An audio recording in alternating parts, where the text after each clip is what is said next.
Hello, എന്തൊക്കെയുണ്ട് വിശേഷം? സുഖല്ലേ ഗൈസ്? നിങ്ങൾക്ക് പപ്പുവിനെ കാണണോ? അതിനെ ഈ താമരശ്ശേരി ചുരം ഉണ്ടല്ലോ, ആ പഴയ താമരശ്ശേരി ചുരം, അത് കയറി ഇറങ്ങി കർണാടകയുടെ ബോർഡറും കടന്ന് അങ്ങ് ആന്ധ്രയിലെത്തിയാൽ അവിടെയുണ്ടൊരു പപ്പു. നിങ്ങൾക്കറിയോ? ഇവൻ ആരെന്ന് നിങ്ങൾക്കറിയില്ലെങ്കിൽ ഞാൻ പറഞ്ഞു തരാം ഇവൻ ആരെന്ന്.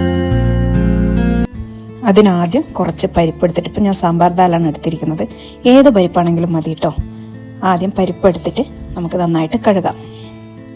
നമ്മുടെ കണ്ണൂരുകാർക്ക് പുളിങ്കറി പോലെ, കോട്ടയംകാർക്ക് മീൻകറി പോലെ, ആന്ധ്രക്കാർക്ക് ഒഴിച്ചുകൂടാൻ പറ്റാത്ത ഒരു കറിയാണ് ഈ പപ്പു. ആഴ്ചയിൽ മിനിമം 5 ദിവസമെങ്കിലും അവരുടെ വീട്ടിൽ ഇതുണ്ടാവും. ഞാനിതെന്തുകൊണ്ടാണ് ഉറപ്പിച്ച് പറയുന്നറിയോ? അതിനു മുമ്പ് റെസിപ്പിയിലേക്ക് കിടക്കാം. ഇതാ പരിപ്പ് കഴുകി വെച്ചിട്ടുണ്ട്. ഇനി വേണ്ടത് കുറച്ച് വെളുത്തുള്ളിയാണ്. വെളുത്തുള്ളി ആദ്യം കുറച്ച് എടുത്ത് മാറ്റി വെക്കുക, അത് നമുക്ക് ലാസ്റ്റ് വേണം. എന്നിട്ട് ഈ വെളുത്തുള്ളി ഈ പരിപ്പിലേക്ക് ചേർക്കുക. ഇനി വേണ്ടത് സവാളയാണ്, ഒറ്റ സവാള മതി.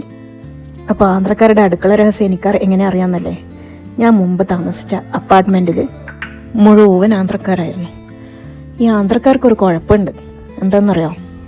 അതിനു മുമ്പ് ഇതിലേക്ക് ചേർക്കേണ്ട അടുത്ത ഐറ്റം കൂടി കാണണ്ടേ? പച്ചമുളക്. അവർ 2 പച്ചമുളകിടും. ആന്ധ്രക്കാർക്ക് നല്ല എരിവ് വേണം കേട്ടോ. അവരുടെ കറി നമ്മൾ കൂട്ടിക്കഴിഞ്ഞാൽ നാക്കിയിട്ടേ അവിടെ നിൽക്കുള്ളൂ. അപ്പോഴും അവർ അയ്യോ ഇതിന് എരിവില്ലല്ലോ എന്ന് പറയും. അങ്ങനത്തെ ആൾക്കാരാണ്. അപ്പോൾ ഒരു പച്ചമുളക്, സവാള, വെളുത്തുള്ളി ഇവ നമ്മൾ പരിപ്പിനോട് ചേർത്തിട്ട് ഒരു കുക്കറിലേക്ക് മാറ്റാം. അവരുടെ കുഴപ്പം ഞാൻ പറഞ്ഞില്ല അല്ലേ? അവർ അയൽവക്കക്കാരെ തീറ്റിപ്പിച്ച് തടിപ്പിച്ചങ്ങ് കൊഴുപ്പിക്കും. തീയല്ല കേട്ടോ, ഭക്ഷണം.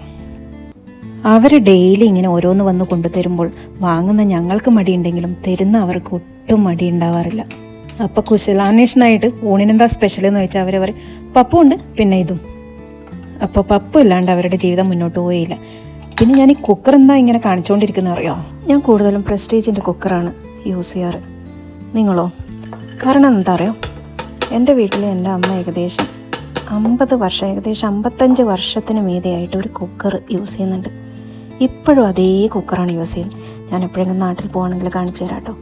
അപ്പോൾ 55 വർഷത്തിന് മീതെ പഴക്കമുണ്ടായിട്ട് ഇപ്പോഴും ആ കുക്കറിന് ഒരു കുഴപ്പമില്ല. അതുകൊണ്ട് തന്നെ ഞാൻ എപ്പോഴും പ്രസ്റ്റീജിൻ്റെയാണ് വാങ്ങാറ്. നിങ്ങളോ? ഈ കുക്കറിൻ്റെ ലിങ്ക് ഞാൻ താഴെ ടാഗ് ചെയ്തേക്കാം കേട്ടോ.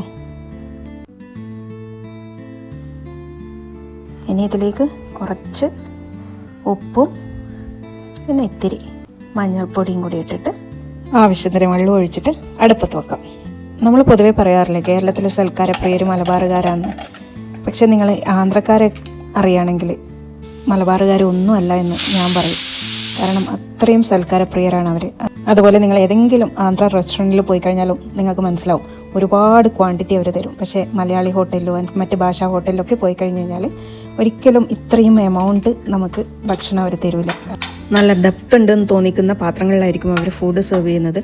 പക്ഷെ അതിലധികം ഒന്നും ഉണ്ടാവില്ല. പക്ഷേ ആന്ധ്ര ഫുഡ് എന്ന് പറഞ്ഞു കഴിഞ്ഞാൽ ഒരുപാട് ക്വാണ്ടിറ്റി ഉണ്ടാവും. അത് ആന്ധ്രക്കാരുടെ മാത്രം സവിശേഷതയായിട്ട് എനിക്ക് തോന്നിയിട്ടുണ്ട്. അപ്പോൾ നിങ്ങളിപ്പോൾ കണ്ടില്ലേ, പാലക്ക് ചെറുതായിട്ട് അരിഞ്ഞെടുത്തിട്ടുണ്ട്. പാലക്കില്ലെങ്കിൽ ഏതെങ്കിലും പച്ചച്ചീര മതി. പിന്നെ പരിപ്പും വേവിച്ചെടുത്തിട്ടുണ്ട്. ഇനി അടുപ്പിലൊരു പാത്രം വെച്ച് എണ്ണ ഒഴിച്ച് കുറച്ച് ഉഴുന്ന് പരിപ്പ്, കുറച്ച് കടുക്, കുറച്ച് ജീരകം, പിന്നെ കുറച്ച് സവാള ചെറുതായിട്ട് അരിഞ്ഞത്, ഇതൊക്കെ ചേർത്തിട്ട് നന്നായിട്ട് വഴറ്റുക. പിന്നെ ആ ചതച്ച് വെച്ച വെളുത്തുള്ളിയും ചേർക്കാൻ മറക്കല്ലേ. അതൊന്ന് ചൂടാകുമ്പോൾ ഒരു ഉണക്കമുളകും ഇങ്ങനെ ചെറുതായിട്ട് പൊട്ടിച്ചിടുക.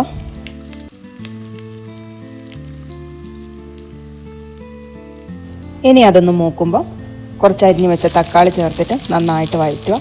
എന്നിട്ട് ആ തക്കാളി ഒന്ന് വഴണ്ട് വരുമ്പോൾ അതിലിത്തിരി മുളക് പൊടി ഇടുക.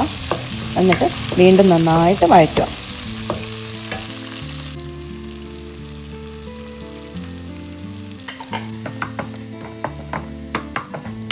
നന്നായി വഴണ്ട് അതിൻ്റെ പച്ചമണക്കെ ഒന്ന് പോയതിന് ശേഷം നമുക്കിതിലേക്ക് അരിഞ്ഞു വെച്ച പാലക്ക് ചേർക്കാം. എന്നിട്ട് വീണ്ടും നന്നായിട്ടൊന്ന് വഴറ്റാം. അവർ പല വിധത്തിൽ പപ്പു ഉണ്ടാക്കും കേട്ടോ. ചില സമയത്ത് അവർ പരിപ്പിൻ്റെ കൂടെ തന്നെ ഈ ചീര ഇട്ടിട്ട് നന്നായിട്ട് കുക്കറിലടിക്കും. പക്ഷേ ഞാൻ അങ്ങനെ ഉണ്ടാക്കാത്തതെന്ന് വെച്ചാൽ ചീര അധികം വേവണ്ടെന്ന് ഓർത്തിട്ടാണ് ഞാൻ ഇങ്ങനെ ഉണ്ടാക്കുന്നത്. ഇതുപോലെ ഉണ്ടാക്കും കേട്ടോ. അങ്ങനെ അവർ ഇതൊന്നല്ല, അങ്ങനെ വെറൈറ്റീസ് ഓഫ് പപ്പു ഉണ്ട് അവിടെ. ഇനി നമ്മൾ ഇതിലേക്ക് കുറച്ച് കായപ്പൊടി ഇട്ട് അതൊന്ന് വഴറ്റിയിട്ട് നേരത്തെ വെന്ത് നമ്മൾ ഉടച്ചു വെച്ച പരിപ്പ് ചേർത്തിട്ട് നന്നായിട്ട് വഴറ്റുക. ഇനി ഇത് നന്നായിട്ട് വഴറ്റിയതിന് ശേഷം ഇതിലേക്ക് ആവശ്യത്തിന് വെള്ളം ഒഴിക്കുക. പക്ഷേ വെള്ളം ഒഴിക്കുന്നതിന് മുമ്പ് ഒരു കാര്യം കൂടി ചെയ്യാനുണ്ട്. ഇത്തിരി പുളിയെടുത്ത് കുതിർത്ത് വെച്ച് ആ പുളിവെള്ളം ഇതിൽ ചേർക്കുക. ആ പുളിവെള്ളം ചേർത്തതിന് ശേഷം മാത്രം വെള്ളം ഒഴിക്കുക. ഇതിത്തിരി കട്ടിയായിട്ടുള്ള കറിയാണ്, എങ്കിലും വെള്ളം ഒഴിച്ചിട്ട് കുറച്ച് കഴിഞ്ഞാൽ പിന്നെയും കട്ടിയാവുമല്ലോ. അപ്പോൾ ആവശ്യത്തിന് വെള്ളം ഒഴിച്ചതിന് ശേഷം നന്നായിട്ടൊന്ന് തിളപ്പിക്കുക.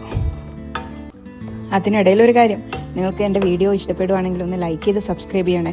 പലരും ലൈക്ക് ചെയ്യാനും സബ്സ്ക്രൈബ് ചെയ്യാനും ഒക്കെ മറന്നു പോകുന്നുണ്ടെന്ന് തോന്നുന്നു. ഇത് നന്നായിട്ട് തിളച്ച് വന്നിട്ടുണ്ട്. ഇനി നമുക്ക് ഇതിൻ്റെ കൺസിസ്റ്റൻസി ഒന്ന് നോക്കിയിട്ട് ഏകദേശം ഈ ഒരു ഇതിലാവുമ്പോൾ നമുക്ക് സ്വിച്ച് ഓഫ് ചെയ്യാം. അപ്പോൾ ഗായ്സ്, നമ്മുടെ പപ്പു ഇവിടെ റെഡി ആയിരിക്കുകയാണ്. ഇനി നിങ്ങൾ തെലുങ്കന്മാരുടെ ഈ പപ്പുവിനെ അറിയില്ല എന്ന് പറയരുത്.